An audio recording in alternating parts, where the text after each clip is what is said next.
전파되어지는 그 전염병에 두려워서 활동들을 제대로 하지 못하고 심지어 예배하러 나오는 것까지도 두려워하고 있는 모습들을 보면서 하나님 어느 때까지 이렇게 두시렵니까?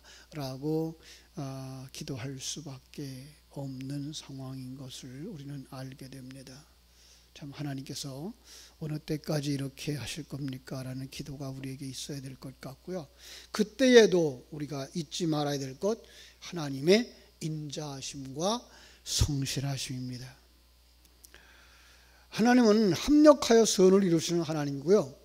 하나님은 하나님의 백성들을 영원히 버리지 아니하시는 하나님이라는 사실을 믿고, 그래서 2절 말할 수가 있는 거죠. 내가 말하기를 인자하심을 영원히 세우시며 주의 성실하심을 하늘에서 견고히 하시리라 하였나이다. 그죠?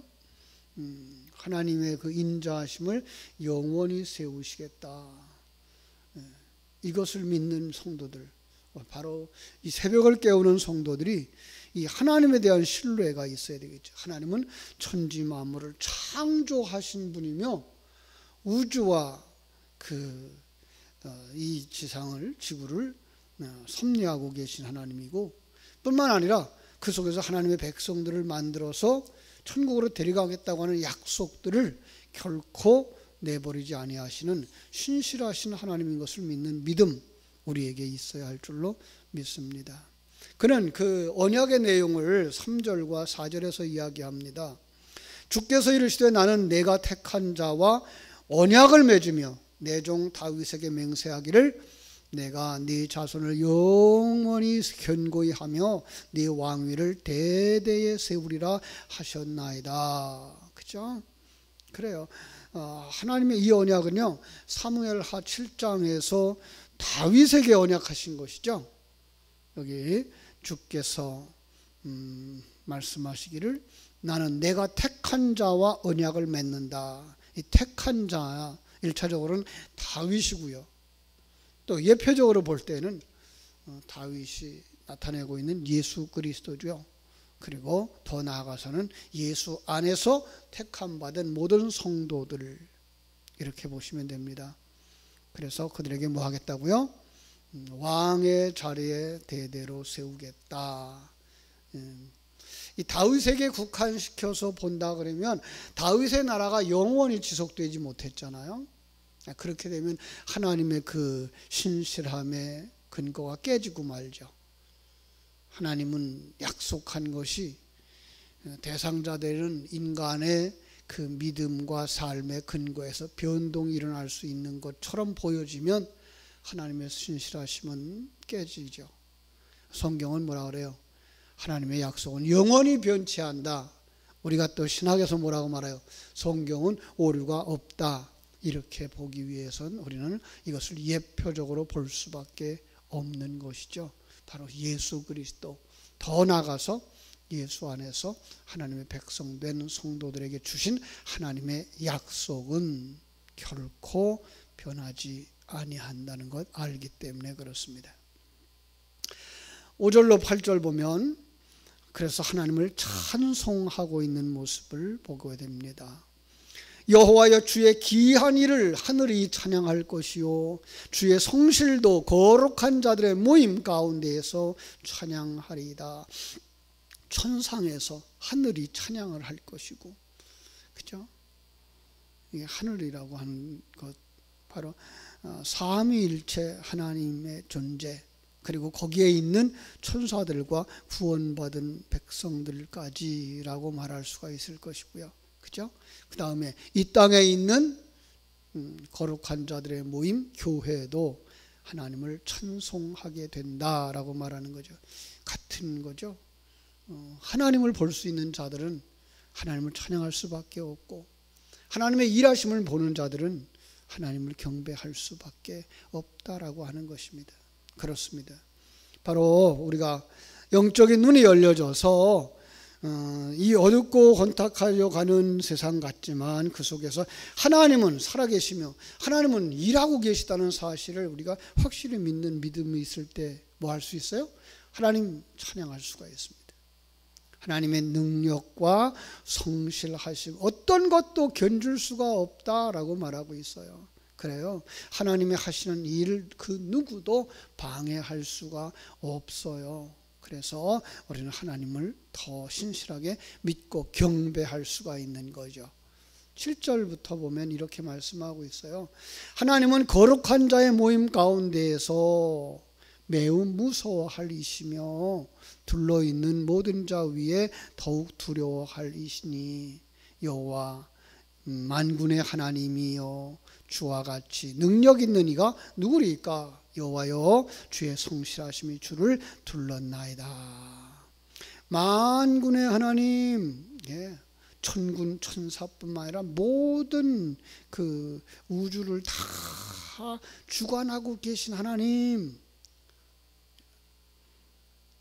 이 지상에 일어나고 있는 뿐만 아니라 우주 안에서 일어나는 일까지도 이렇게 주관하고 계신 그분이기 때문에 우리 마땅히 경배해야 할 분이라고 하는 것 알 수가 있습니다. 그러면서 이제 9절로 13절에서는 피조 세계에 나타난 하나님의 능력을 소개합니다. 주께서 바다의 파도를 다스리시며 그 파도가 일어날 때에 잔잔하게 하시나이다. 주께서 라합을 죽임가 당한 자 같이 깨뜨리시고 주의 원수를 주의 능력의 팔로 흩으셨나이다. 이 출애굽의 사건을 이렇게 예로 가져오고 있는데요. 홍해 바다를 이렇게 가르시고 바닷물을 일으켜 세우신 것 같이 하셨죠. 그죠? 뿐만 아니라 그 뒤따라오는 애굽의 군대를 진멸하셨던 것을 암시하는 것을 볼 수가 있습니다. 여기 우리가 조금 이해하기 어려운 단어가 하나 나와요. 뭐죠? 라합을 죽임당한 자같이 깨뜨리시고 주의 원수를 주의 능력의 팔로 흩으셨나이다 라고 하는 말이죠. 그래서 이 라합이라는 말이 어떻게 해석해야 될까? 원어를 보면 바닷속의 악한 동물 이렇게 묘사를 하고 있어요. 그리고 그 성경 아래 칸에 보면 일자 써놓고 이렇게 애굽이라고 표시를 해놨죠. 그걸 보면 이게 그 이스라엘 백성들을 쫓아오던 애굽의 군대, 그죠? 그들을 바닷물 속에다가 빠뜨리신 그 하나님의 능력을 묘사한 거구나라고 알 수가 있습니다. 결국은 죽음 당할 수밖에 없는 그 바다를 통과한 이스라엘 백성들은 구원에 이르고 그들을 해하려고 달려들었던 애굽과 그 군대는 바닷물 속에 수장시켜버린 그 사건을 통해서 하나님은 일하시는 하나님, 자기 백성들을 도우시는 하나님 이렇게 묘사하고 있는 것을 볼 수가 있습니다. 그러면 출애굽기 15장에 모세의 찬양이 나오고 미리암의 찬양이 나오는 것처럼 우리는 하나님의 일하심을 보고 찬양할 수밖에 없다라고 하는 것 알게 됩니다. 그렇습니다. 이걸 볼 수 있는 눈이 우리에게 열려졌으면 좋겠습니다. 하나님께서 일하시고 계셔요. 뿐만 아니라 11절부터 13절까지는요. 천지 만물을 창조하신 것으로 주의 능력을 드러내고 있는 것 보게 됩니다. 그래요. 하나님이 11절 하늘이 주의 것이요 땅도 주의 것이라 세계와 그 중에 충만한 것을 주께서 건설하셨나이다. 예, 그렇습니다. 우리 창세기에서 본 것처럼 하나님이 천지 만물을 창조하셨어요. 창조한 그것은 바로 창조자의 것이에요. 뿐만 아니라 그 속에 동서남북에서부터 주께로 돌아오는 자들을 만드셨어요. 그것을 어떻게 말해요? 13절 주의 팔에 능력이 있사오며 주의 손은 강하고 주의 오른손은 높이 들리셨나이다 라고 말하는 거죠. 그렇죠? 그렇습니다. 참 하나님의 그 권능의 손, 일하시는 손, 구원의 손, 능력을 행하는 손, 이 손은 하나님의 백성들을 믿음 가운데로 인도하시고 완성 가운데로 인도하시는 귀한 능력인 줄로 믿습니다. 14절 하나님의 백성이 마땅히 하나님을 찬양해야 할 그 근거를 다시 한번 공급합니다. 공의와 정의가 주의 보좌의 기초라 인자와 진실함이 주 앞에 있습니다. 뭘 찬양한다고요? 하나님의 공의, 그죠? 하나님의 긍휼과 신실함. 참 놀랍습니다. 이 속에 뭐가 들어가 있어요? 예수의 십자가가 들어가 있어요. 인간은 아무도 하나님을 볼 수도 없고 알 수도 없고, 그죠? 의로운 자가 하나도 없어요. 그런데도 불구하고 인간들이 하나님을 이렇게 경배할 수 있는 그 은혜는 예수 그리스도의 십자가와 부활이 그 속에 있기 때문에 그런 거죠. 그래서 그 사람들은 어떤 사람이 되어집니까? 15절 즐겁게 소리칠 줄 아는 백성이 되어지죠. 즐겁게 찬양할 줄 아는 백성들, 그들이 복이 있나니 여호와여 그들이 주의 얼굴빛 안에서 다니리로다. 예, 하나님의 그 크신 은혜를 아는 사람들은 삶 속에서 어떻게 해요? 얼굴빛이, 그죠? 주의 얼굴빛 안에서 살아간다라는 거죠. 마치 이스라엘 백성들이 광야에서 하나님의 인도하심 따라 구름 기둥과 불 기둥을 따라 다녔던 것처럼, 뿐만 아니라 그들은 종일토록 주의 이름 때문에 기뻐하고 주의 공의로 말미암아 마침내 높아질 것입니다. 사랑하는 성도 여러분, 오늘 우리가 그 사람들이에요. 우리는 어떻게 해야 된다고요?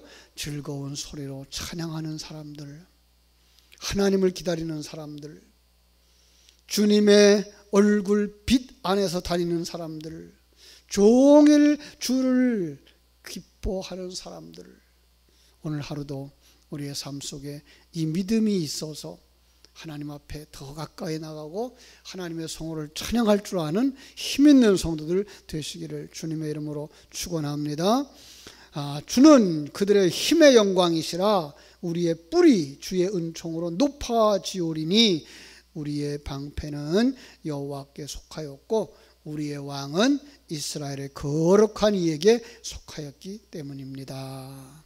그여 하나님을 경외하는 자들에게 복이 있다. 왜? 하나님이 저희의 구원이 되시고 하나님이 우리의 보호자가 되시고 하나님이 우리의 왕이 되시기 때문입니다. 오늘 본문은 이 사실을 더 확실하게 드러내주고 있는데, 오늘 마음으로 이 말씀을 묵상하면서 하나님은 크신 하나님입니다. 하나님은 공의의 하나님이십니다. 하나님은 신실하신 하나님이십니다. 하나님께서 우리에게 이 공의와 인자와 성실을 나타내 보여주시옵소서 기도하시고, 나는 복 있는 사람입니다. 나는 찬송할 수 있는 사람이며 하나님의 은혜를 기다리는 사람이며 주의 얼굴빛 안에 다니는 사람이며 종일토록 주를 기뻐하는 사람이 되게 하여 주옵소서 기도하시고, 은혜 가운데 살아가는 복된 성도들 되시기를 주님의 이름으로 축복합니다. 기도하겠습니다. 아버지, 우리 하나님 크신 은혜와 사랑을 감사하옵고 감사합니다. 참 공의가 무너져버린 세상 같은 오늘 우리 현실을 보면서도 이 세상을 보는 것이 아니라 이 세상을 주관하고 계신 하나님을 볼 수 있는 사람들이 되게 하여 주셔서 하나님의 그 인자하심과 하나님의 그 성실하심을 알고 누리고 찬양하고 다음 세대에 전할 수 있는 사람들이 되게 하여 주시옵소서. 더 나아가서 내가 얼마나 복 있는 사람인 줄 다시 한번 확인할 수 있게 하여 주시옵소서. 하나님의 성호를 마음껏 찬양할 수 있는 사람이요, 하나님의 그 완성의 때를 기다리는 사람이요, 주님의 그 사랑과 은혜 얼굴빛 안에서 이제 인도함을 받는 사람이며 종일 주의 이름으로 기뻐하고 찬송할 수 있는 능력과 자질을 가진 사람인 것을 깨달아 알아서 하나님 감당할 수 있는 은혜를 우리에게 허락하여 주옵소서라고 기도할 수 있는 이 새벽이 되게 하여 주시옵소서. 기도하는 모든 성도들에게 하나님 더 좋은 것으로 온전한 것으로 채워주시고 복 주시기를 간절히 소원하며 거룩하신 예수님 이름으로 기도하옵나이다. 아멘. 하늘에 계신 우리